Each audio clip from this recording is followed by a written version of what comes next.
دوسرا بہن نے فرمایا کہ مجھے معدے کا مسئلہ ہے اور جس کی بنا پر اکثر میں ڈپریشن کا شکار رہتی ہوں اور کبھی ایسا گمان ہوتا ہے شاید میں مر جاؤں گی، پتہ نہیں کیا ہو جائے گا، تو کوئی وظیفہ بتائیے۔ دیکھیں میری بہن، جب تک ادھر تعلیمات شرع اپنی جگہ نہیں بنائیں گی، کوئی ڈپریشن سے وساوس سے باہر نکل ہی نہیں سکتا۔ لوگ ہمیں کہتے ہیں صاحب بہت وسوسے آتے ہیں، ان وسوسوں کی کاٹ کے لیے آپ نے کیا کیا؟ وسوسہ جو ہے شیطان ڈالتا ہے، جب وہ دیکھتا ہے کہ آپ کے ذہن میں دفاع کے لیے کوئی چیز نہیں ہے، پروٹیکشن کے لیے، ان وسوسوں کو باہر نکالنے کے لیے کوئی موادی موجود نہیں ہے، تو اس کو تو کھلا میدان مل جاتا ہے۔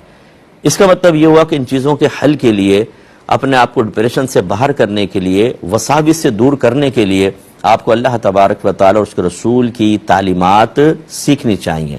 قرآن و حدیث کی تعلیمات کو یہاں رکھنا چاہیے۔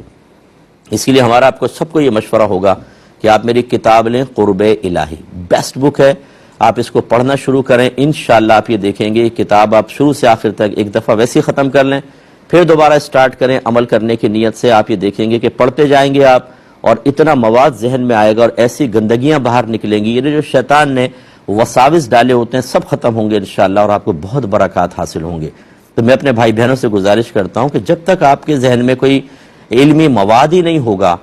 قرآن و حدیث کی تعلیمات کا نور ہی نہیں ہوگا، تو شیطان کی طرف سے ڈالی گئی بے نوری کیسے دور ہوگی؟ اس لیے بہن، وظیفہ میں آپ کو دے بھی دوں، آپ پڑھ بھی لیں گے، اس سے نہیں، اصل ہے علمی اور عملی علاج۔ علمی علاج ایسی ہوتا ہے کہ تعلیم آپ سیکھیے، تو آپ یہ کتاب لیں، اس کو پڑھیں، اور ویسے آپ درود شریف کثرت سے پڑھتے رہا کریں، اللہ تعالیٰ برکت دے گا انشاءاللہ۔